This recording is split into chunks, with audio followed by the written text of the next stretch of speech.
sir.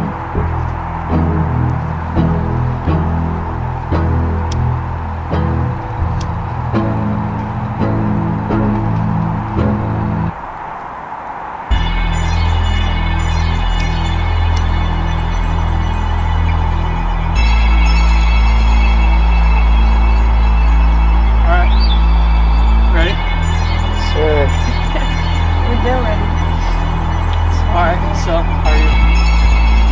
Chilling, cold as fuck, but chilling. It's beautiful out. What about you? How's your day today? Not productive, but... Not productive? Yeah. Okay. One of those days. How's this month? You've been working pretty hard, no? So you got a big drop coming up? Yeah, March 22nd. I'm really excited. Basically, grinded for 2 weeks straight. Woke up, had coffee, worked for like 10 hours, went to bed, repeat for 2 weeks. But it's cool. I'm excited about it. Listen, I'd been on this shit because we're roommates. Yeah. But for the motherfuckers that don't know you, this is kind of what this is for. So like, people could like learn about you, what the shit is. So to someone who doesn't know Sarah Katz, how would you explain that to someone? Okay. Well, I'm from New York, and I learned how to make clothes probably when I was 8 or 9. Like, my grandma first got me into that. She was a seamstress. She never really taught me how to make anything, just fashion sketches, and then that's when I was like, oh, I'd love to make clothes, mostly because I'm short and I wanted to learn how to hem stuff. So based off that, and then living in New York, obviously surrounded by, it's like the fashion capital of the US, arguably the world. I know there's Paris, but you know, New York got it, you heard? Yeah. And so I taught myself how to sew when I was like 8, 9, 10, 11, and then I took about a 6 or 7 year hiatus, didn't really make anything, and then when I got to college, I attended UC Berkeley. I was like, there was a fashion club, and I was like, oh wait, I know how to make clothes. So I got back into it and started teaching myself again, and then ever since then, I just love to create. Like literally every day, it's just like I need to make something. Whether it's clothes, whether it's art, whether it's literally just hanging up pictures in our apartment, I just need to create every day. If I go like, for instance, when we were moving down here to LA, I didn't have access to the sewing machine for like damn near 2 weeks, and I was like itching for it, you feel me? Because I just like, I have an idea and I want to execute it, so yeah. So when you first started making stuff, like first started getting your designs out there and like getting your first ideas executed, who was your biggest inspiration? Well, recently my biggest inspiration has been Kid Super. He goes freaking crazy, bro. Kid Super? Kid Super is a small design house in Brooklyn. It's basically just one guy, and then he ships out pieces for production, and he's just getting started. But if you're into fashion, or if you're in like the rap, music, soccer industries, you know who he is. He's a pretty big name, but as far as like the everyday consumer goes, they don't really know who he is, but he's going crazy right now, and that's definitely my biggest inspiration right now. He's just one of those individuals where his vibe and like aura just radiates off of him, and when he walks into a room, it's like his presence is known, and like he just has such a creative mind. The way it works is so interesting to me, and that's something that I hope to build up to be. But like, and all in all, I'm just getting started. Like, I just realized that I was like, okay, wait, I can make clothes and I can make money off of this as well. Like, it doesn't have to be two separate entities. It doesn't just have to be a hobby, like, stuff like that. And what you're saying with Kid Super, like, he walks in a room and his energy is so radiant, like, you know it's him. Yeah. I mean, I know you really well, so, like, I know that. Like, that's you when you walk in the room. Yeah. And with this first, I mean, this is, like, your second collection officially, yeah? The jackets? Besides like the fashion show on Berkeley? Yeah, this would be my second official collection. Aside from your first one, that was just for school and you got graded on it, this is probably your first independent one? Yeah. What's going through your head? What's different? What have you learned since the first one? What are you trying that's new? Well, what was interesting about the first one, I had designated models so I could get their measurements pretty exactly and made sure everything fit perfectly. Blah blah blah. I could also use myself. I'm fucking freezing. It is freaking break, bro. I am so fucking cold. Okay, I'm from the East Coast. You heard? Yo, do you see this shit right now? It's just buzzing. That shit is bussin'. But what was like anyways, the most like difficult transition? The most difficult transition, honestly, the material that I was using, like obviously I was going off of old TO pieces and using stretch jersey that's meant for hoodies and t-shirts and stuff. You have to line that twice to make sure that the jacket doesn't sag. So essentially each coat for certain parts of it is 3 jackets. So it's the exterior and then an inner lining to make sure that the cotton material doesn't, you know, like get warped and stuff, and then the lining fabric as well. So that was definitely a lot of work to do that, rather than if you were to just use like a jean fabric for a jacket, you don't have to do that extra step. Yeah. What's different about your clothes?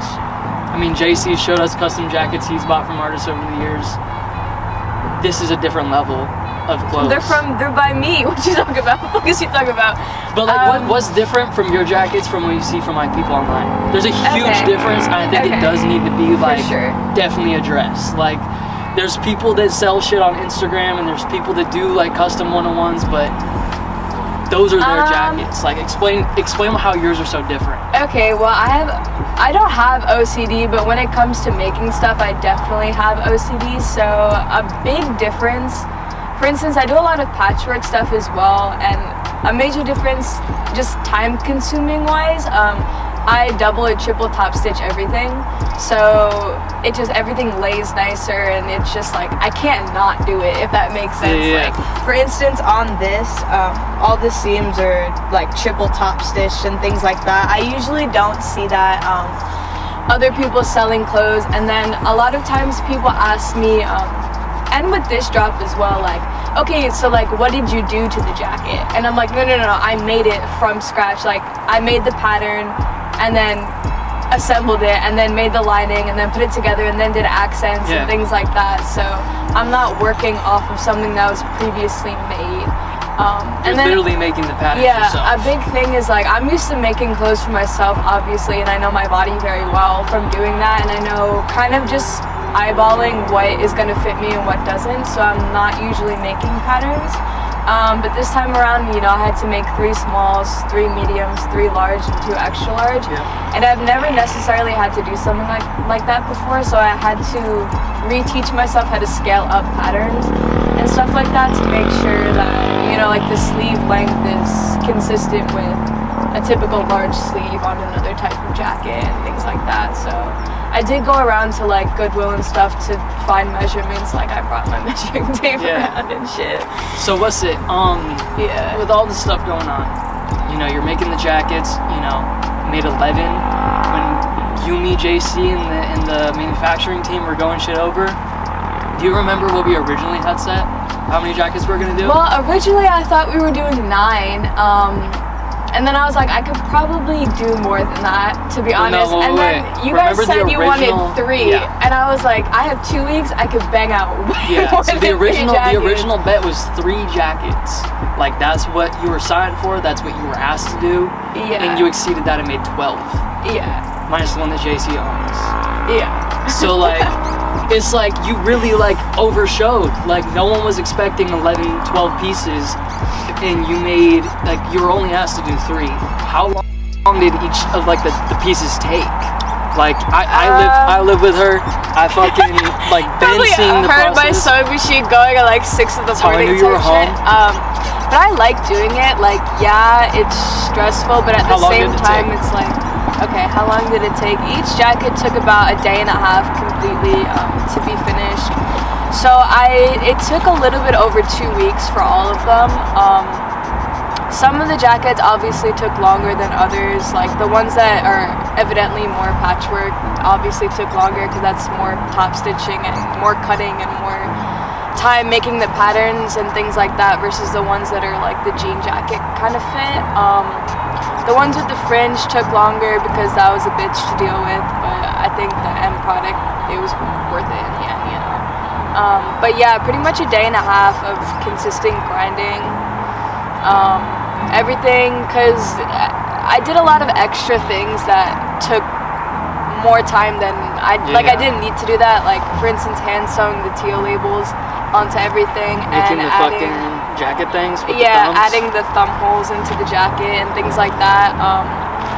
Didn't necessarily need to be done, but I thought if I could do it, why not? So yeah, it was a grind, but I finished 2 days before the 5th, which is I think March 5th, which is when everything needed to be done, and then I had those 2 days to kind of, iron everything, clip threads, because I don't do that until I actually wear something. I just leave the threads hanging, and sew on buttons and things like that, just make sure everything was good for the shoot. Yeah, okay, different tangent. We're gonna go off.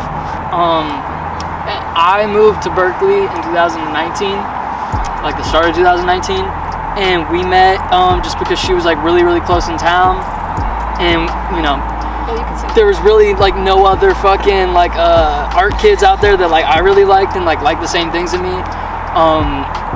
We originally started like dating, and then we're like nah, and just saying it. yeah, and Okay. we just became like really good friends. Like April 18th, with my brand, 1988 California, and her artwork. We want to do an art show, and we're so set to do this shit, and COVID wiped it out. But yeah, around this time last year, we were like plotting on that, looking at venues. Like I came to his crib, 1988 Cal, and we were just looking at venues for mad long. Finally found like the most valid spot up in the Mission District. It was so sick. Like we literally were going through like all these different venues, and then COVID came around, and at first we were like, this will pass, yeah, and all that kind of shit. I was like, bro, if anything like knocks it out, I was like, if anything knocks it out, it's because one of us has fucking COVID.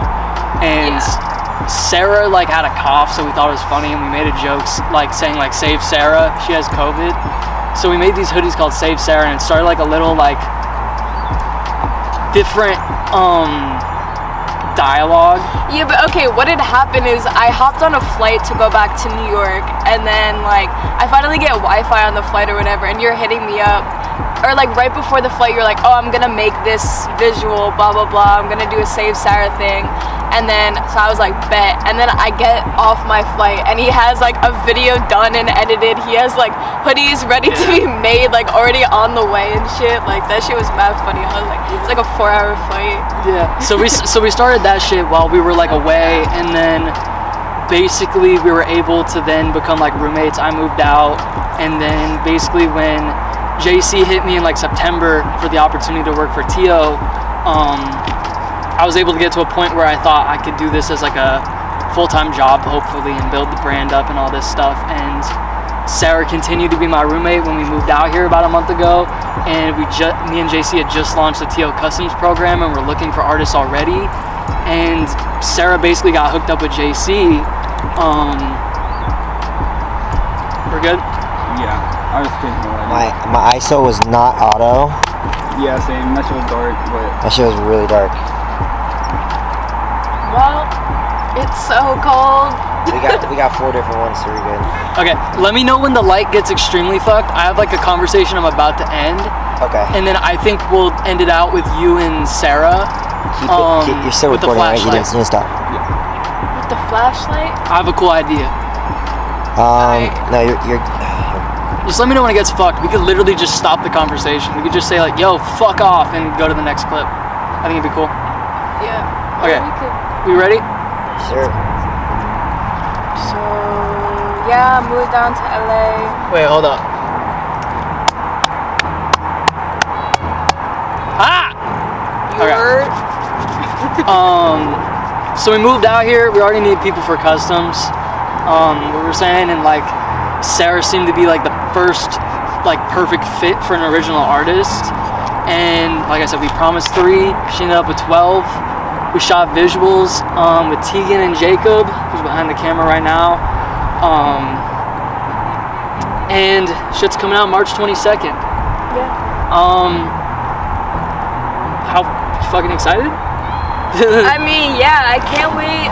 When we did the shoot as well, we weren't expecting to get any video footage of that either.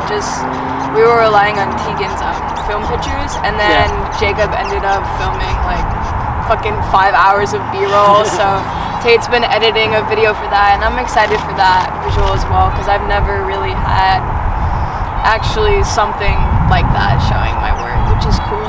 Just like, I'm excited for that. But yeah, March 22nd. What's Cop that shit. You probably won't be able to, but I hope that shit sells out fast. No cap. What's for the future? Creating more shit, bro. We got some plots that I don't want to release to the public. You feel me? You got a website? Yeah, I'm working on a website, Katzy.com, 3 Z's. You know the fucking vibes. Yeah, just more art, good energy. That's it. What you gonna do this weekend? I thought we were going to the Bay this weekend. Yeah. We out. We out to the Bay. Yeah. Do you miss the Bay? I miss certain aspects. I miss a couple of people a lot. The Bay is fucking beautiful, and the overall vibe is just unlike anywhere else in the country. I miss New York, bro. What is you talking about? Like, I think people are gonna think I'm on drugs in this interview. I'm jumping. It's fucking cold in this brick. bitch. Just to clarify, it is fucking brick. And I'm from the East Coast, yo. Like, this ain't it. Thought I'd move out here and it'd be like sunshine and fucking butterflies, yo. Yeah, no, it's been fucking raining. Alright. Just bricks getting thrown through windows and actual it being brick up. Yeah. Type shit. You're probably JC, you could confirm on the camera. Jacob, can you get a shot of JC? So JC is probably like the third, not JC. Bro, I'm fucking cold. It's really fucking cold, dude. My ears are. Yeah. Okay, so fucking You think that, especially doing the custom work, a lot of brands don't do that, so I think that really separates you from the rest and elevates you to the next level. Whether it's not even necessarily like making the most money for the brand, but just doing dope creative shit and collaborating with dope creative people, like that's eventually gonna lead to like opening new doors and things like that. I think the past couple of drops, like they've been selling out in a couple of minutes. I don't know if you guys usually do that, but the rest of the pieces are going crazy as well. Like, I'm obviously excited for my drop, but I'm excited to see what else is happening in the future. I think only, more good vibes, more creative energy, and y'all will be working with dope individuals, so I don't see how that could go wrong. Yeah, that's about it. It's fucking brick. I said we wrap. You look a little cold there, Tate. You can't light it. There we go. Cut. Yeah. Well, I was asking her where she got her fringe. I didn't even know it was called fringe. Fringe, yeah. Downtown LA. I don't know the specific name of the shop, but there's a couple of streets right next to the Flower District, like the Warehouse District. There's actually a whole fashion district. Basically just mad fabric stores. Just like every store is a fabric store, and some of them are for trim and stuff like this. So. But does it come like in a straight, like how does it come? So it comes in like a, I can't really show you, but yeah, it's banded together on the top, and then what you have to do is kind of just pin it and then sew it onto the first strip of fabric, and then sew the other one and make sure that part doesn't show, so it just looks like the fringe. And then there's actually something along the bottom on some of them too, where you have to like cut each one individually, but I had to do that for the green fringe, not for this. But it all depends. But yeah, there's literally entire shops downtown that is just like fringe in every way, shape, or form. There's fringe that's like diamonds, there's fringe that's like 3 times as long as this, and stuff like that. The Plug Ray Fabrics is where I got a lot of the fabric. Joann's obviously is a staple, but that's just because it's close to us in West Hollywood, but yeah. So JC, you got that nuts, one. Bro. Why isn't that one online? I had to keep it. It's priceless. I was thinking, I was like, when I got it, it worked out because she made 11 jackets, which is absolutely incredible. And then you made pants. I'm glad you made those damn pants because that's the reason I was able to take this. Because I want to drop 11 items, right? 11 custom, and you made 12. It's perfect. It was destiny. So check this shit out. Sarah, give me a rundown. Stand up. So this is like 6 of the yellow hoodies. Put my lighter in the back pocket like that. Yeah, there's a back pocket. Everything's top stitch, and then these are just tags from the black hoodies and some of the yellow hoodies that I was like, oh, I could do something cool with that. Put it on, and then everything else is just patchwork, double top stitched. Makes no sense. How? How many jackets? 11 jackets. 11. That's one 11. pair of pants. I just can't hold up just one because I dropped my joint. Honestly, I made the pants because I was too lazy to make another jacket. I didn't have it in me. It was fake, baby. I love it. But it was fake. You dig? I love it. I was looking at the fucking like stitching here. How do you do it so straight? Oh. Is that feel me? How? And that's like stitch. That's just for design, huh? It's not really for like anything else. It's just for design, and then ridiculous, dude. Yeah, everything on the inside. I truly don't get it. I don't get it. Like you can't see it because it's on the inside and there's lining and stuff, but everything has a finishing stitch along, so things won't like pull apart. Like basically, you asked me before, you're like, what's the biggest difference? And like these garments are made well, like they won't fall apart on you, like nothing's gonna fall apart. Everything is stitched, finished stitch, and then 2 top stitches. So like if that shit falls apart, I'd be fucking surprised, no cap. If you get one, I just think if you get one, you're lucky. Yeah, that's how I look at it. It's not even about like anything else. You dig? Alright, cut. That was perfect. I like that. That was a good It ending. looks so sick too from below. That's That is not my angle. You always do that angle with me. That's no one's angle, dog. Bro.